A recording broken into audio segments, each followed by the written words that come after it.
Hello friend, good morning. Welcome back to my channel Sumish ক্রিয়েশনে সবাইকে স্বাগত। আশা করি সবাই ভালো আছো, সুস্থ আছো। আমরাও রয়েছি আরও একটা নতুন দিনে, আরও একটা নতুন ব্লগে। সবাইকে অনেক অনেক ভালোবাসা, অনেক অনেক আন্তরিক শুভেচ্ছা জানিয়ে আরও একটা নতুন ব্লগ তোমাদেরকে সঙ্গে করে নিয়ে শুরু করে দিয়েছি। আজকের পুরো এটা গড়গড় করে বলে গেলাম। যাই হোক, সকালবেলায় সমস্ত কিছু কাজ কমপ্লিট হয়ে গেছে। আর বাবাটা দেখো আমার মতো এরকম,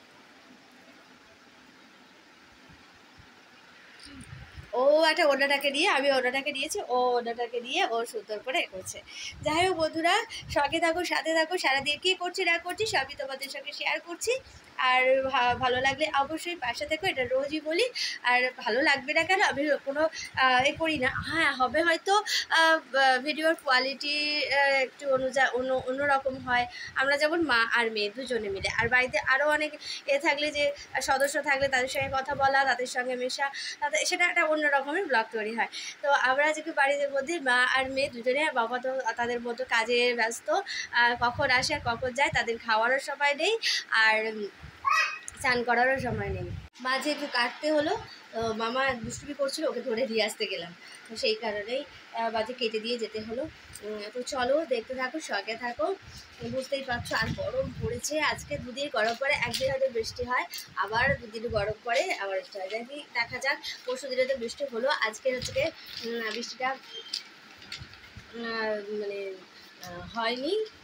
সেটা একদম গরম, কালকেও গরম, আজকেও গরম, যেন আর ভালো লাগছে না। গরমে গরমে আর যেন ভালো লাগছে না। এবার যেন বর্ষাকালটা পড়েই যায়, কিন্তু বর্ষাকাল পড়তে বাকি রয়েছে এখনও। সে বলে বৈশাখ জ্যৈষ্ঠ আষাঢ় শ্রাবণ, আষাঢ় শ্রাবণটা বর্ষাকাল, কিন্তু সেটা প্র্যাকটিক্যালি হয় না।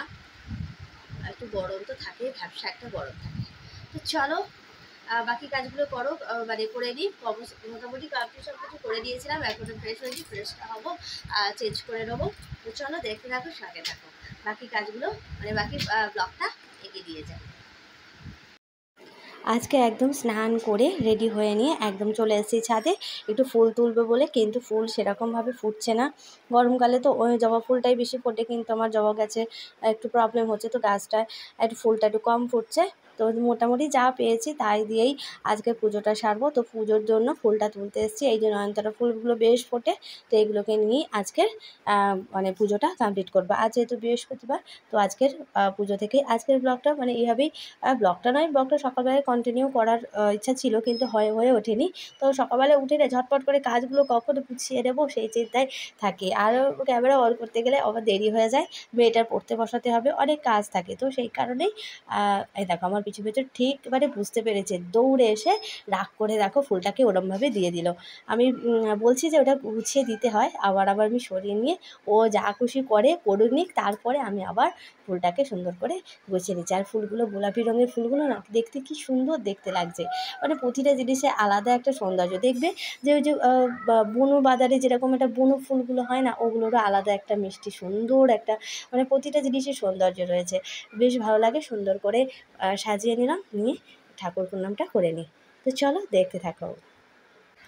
ভবসাগর তারুণী কারণ হে, রবি নন্দন বন্দন খণ্ডন হে। ভবসাগর তারুণী কারণ হে, রবি নন্দন বন্দন খণ্ডন হে। ঈশ্বর সবাইকে ভালো থাকুক, সুস্থ রাখুক, এই কামনা করে আজকে চলে এলাম নিচে জল ভরবো বলে। তো এদিকটায় বোতলগুলো সব খালি হয়ে গেছিলো। তো বাবু সকালবেলায় ভরেছিল, কিন্তু মাম্মার জ্বালায় কিছুই বোতলে থাকে না। ফ্রিজ থেকে বার করে ঠান্ডা জলগুলোকে বের করে নিয়ে সেই বাটির মধ্যে ঢেলে খেলা শুরু করে দেয়। তো জলগুলো ফাঁকা হয়ে গেছে, তো বোতলগুলো ফাঁকা হয়ে গেছে। তো 4টে বোতল নিয়ে চলে এসেছি। তো এটা করে নিই, নিয়ে ফ্রিজের মধ্যে রেখে দিই। নাহলে বাবু এসে বলবে আয় জল তোলোনি, কিছু করোনি।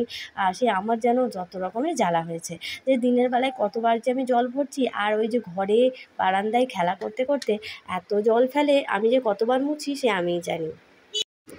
জল ভরে কিছুটা বাসন রয়েছে, যেটা নিচে ছিল সেটা ধোয়া হয়নি, তো ওটা নিচে গিয়ে একটু ধুয়ে নেবো।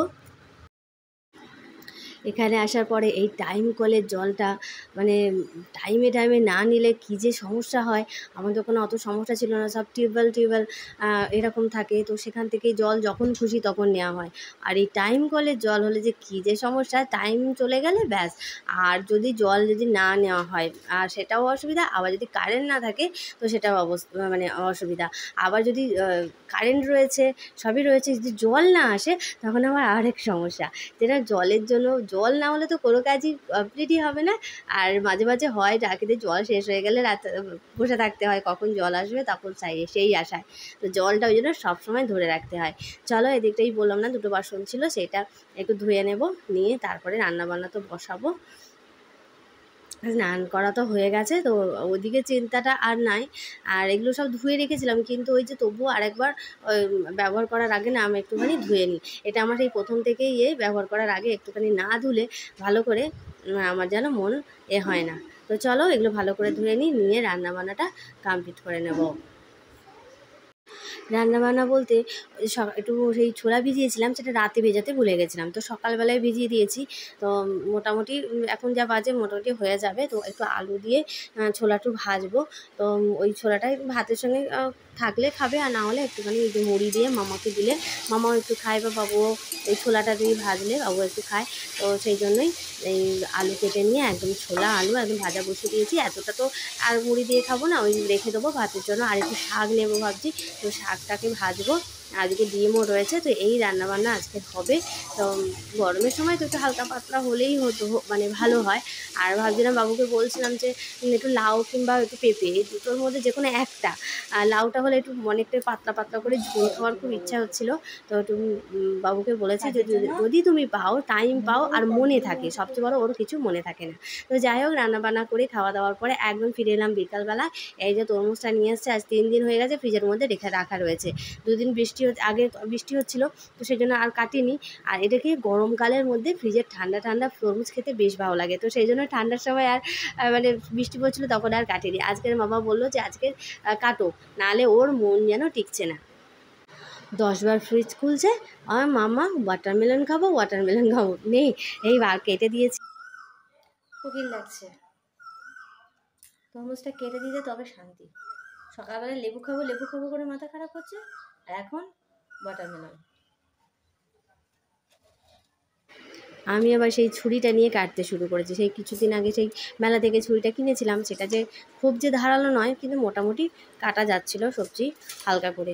তো সেইটা নিয়ে কোনো রকমে কাটছি, এক হাতে তো হচ্ছে না, ক্যামেরাটা ধরে আছি, সেই জন্য আমার মাঝে মাঝে ক্যামেরা রেখে দিয়ে আবার জোর করে ধরে কাটতে হচ্ছে। তো মোটামুটি ওকে দিয়েছি, আর এটা রয়েছে, হাফটা রেখে দেবো। অতটা খাওয়া সম্ভব নয়, আর আমি খেতেও পারবো না, আর মামাও খেতে পারবে না। বাবু তো খেতে চায় না, তো রেখে দিয়েছি, কাটাটাও রেখে দিয়েছি, আর ওটা হাফটা রেখে দিয়েছি, ওটা আরও একটা দিন কাটবো বলে। তাই তো তোমাদের কার কার ভালো লাগে এরকম ঠান্ডা ঠান্ডা মানে তরমুজ খেতে? আমার তো বেশ ভালো লাগে। তো বন্ধুরা, আজকের ব্লগটা আমি এইভাবেই এখানেই শেষ করে দেবো। ফিরে আসবো আরও একটা সুন্দর ব্লগ তোমাদেরকে উপহার দেওয়ার জন্য। ভালো থেকো, সুস্থ থেকো, আর পাশে থেকো। টাটা।